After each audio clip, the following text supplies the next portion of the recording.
The kind of rain that makes you feel guilty for being warm and dry, while someone or something else is standing in it, watching your windows.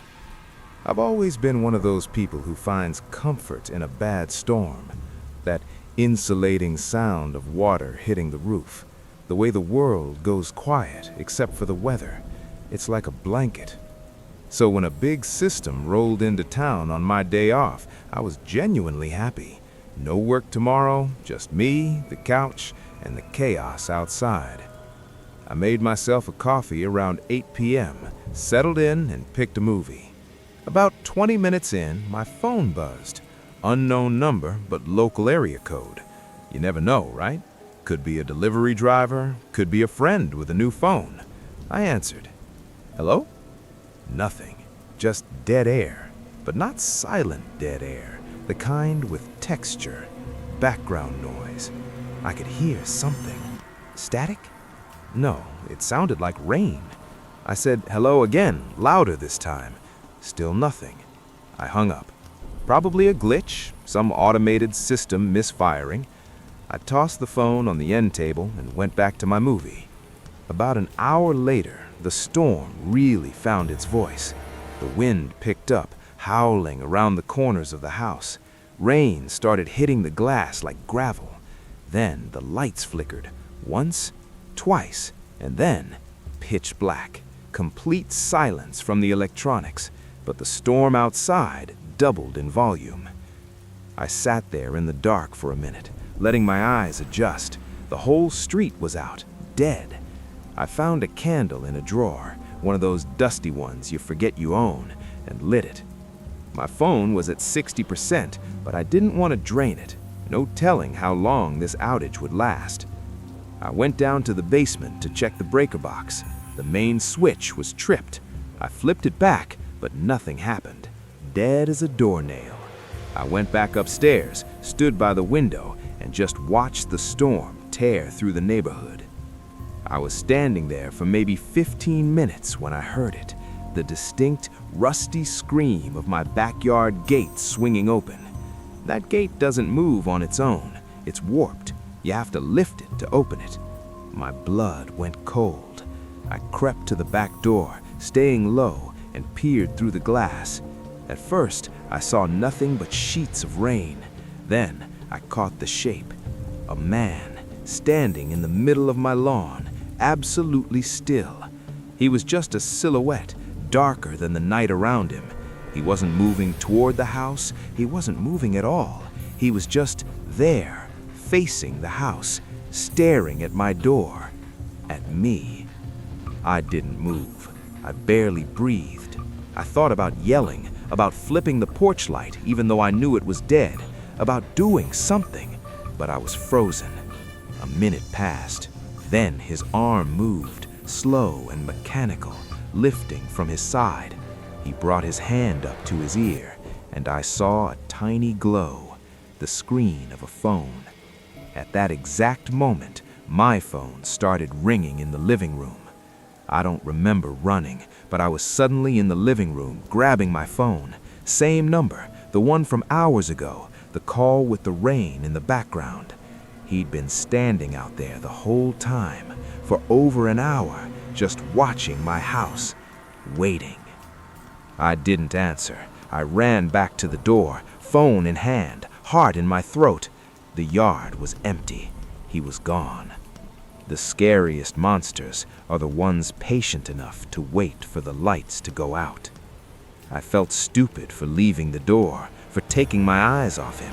Now he could be anywhere. He could be looking in any window, and I wouldn't know until I saw his face pressed against the glass. The phone rang again. I declined it. Then the front door exploded with sound, not knocking, pounding, the kind of hits that rattle pictures on the walls. He was on my porch, hammering the wood with his fists. The phone rang again while he was still pounding, a coordinated attack. I froze. I know that sounds pathetic, but your brain just short-circuits. You don't process that this is actually happening. The pounding got harder. I heard the wood start to creak. I called 911. My voice was shaking so bad I could barely give the address. The operator said a car was 4 minutes out. 4 minutes of that animal trying to break down my door. The operator stayed on the line. I could hear the pounding through the phone and through the door at the same time. It was surreal. Then, shouting, the operator said, "They're on your street." I ran to the window and saw a cop car skid to a halt, lights cutting through the rain. The pounding stopped. I saw a shadow peel away from the porch and vanish into the night. The officer gave chase, but came back alone, soaked and out of breath.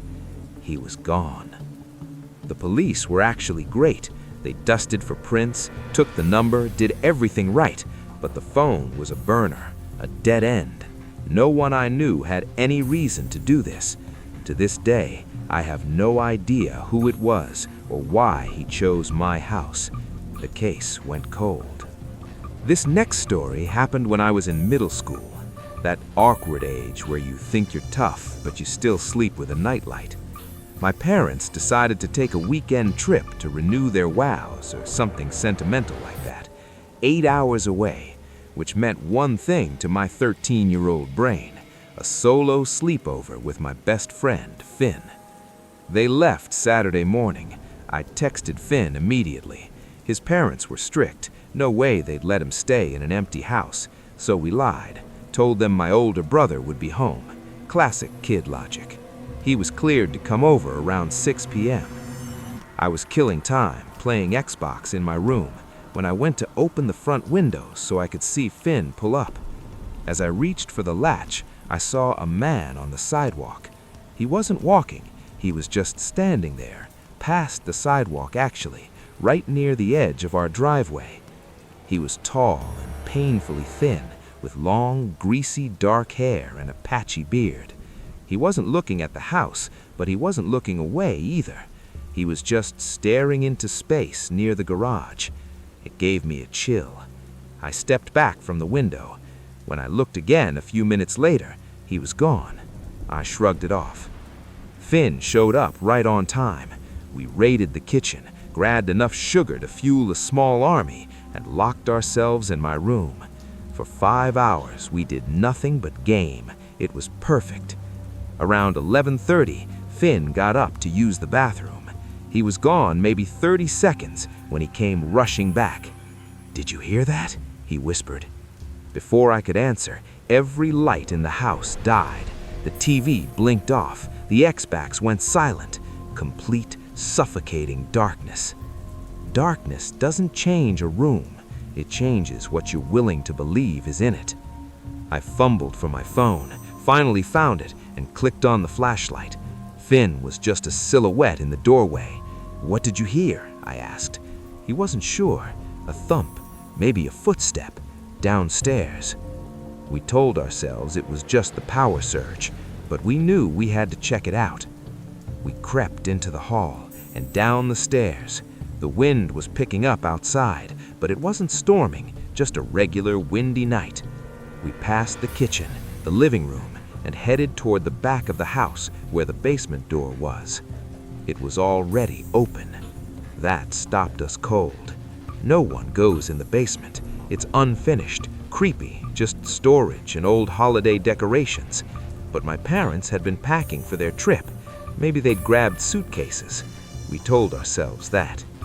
Finn, being braver than me, led the way down the wooden stairs. The basement was a long, narrow corridor with concrete walls. Boxes and old furniture was stacked along one side. Our phone lights cut weak paths through the dark, but everything beyond the beams was absolute black. The electrical box was on the far wall. The cover was hanging open. The main breaker switch was flipped to the off position. We didn't know much about electricity, but even we knew that wasn't right. Finn hesitated, then reached out and flipped it back. Immediately, we heard the furnace kick on upstairs. The ridge hummed to life. A sliver of light appeared at the top of the stairs, lights on in the kitchen. We'd done it. We started walking back toward the stairs, relief starting to set in. Then we heard it, a shuffle from the far end of the basement. behind some boxes. I swung my light toward the sound. For a split second, I saw nothing. Then, the light caught the edge of a shape. A tall, thin shape with long, dark hair. He was crouched behind some boxes, watching us. His face was in shadow, but I knew he was looking right at me. It was the man from the sidewalk. I didn't move. I didn't think. I just ran. I hit the stairs, grabbed Finn, and we exploded out of the basement. I slammed the door behind us, and we didn't stop until we were across the street, standing on the neighbor's lawn, gasping for air. I called 911. While I was on the phone, I looked back at the house. All the other houses on the street had their lights on. Ours was the only one dark before. He'd cut the power. He'd been waiting in the dark.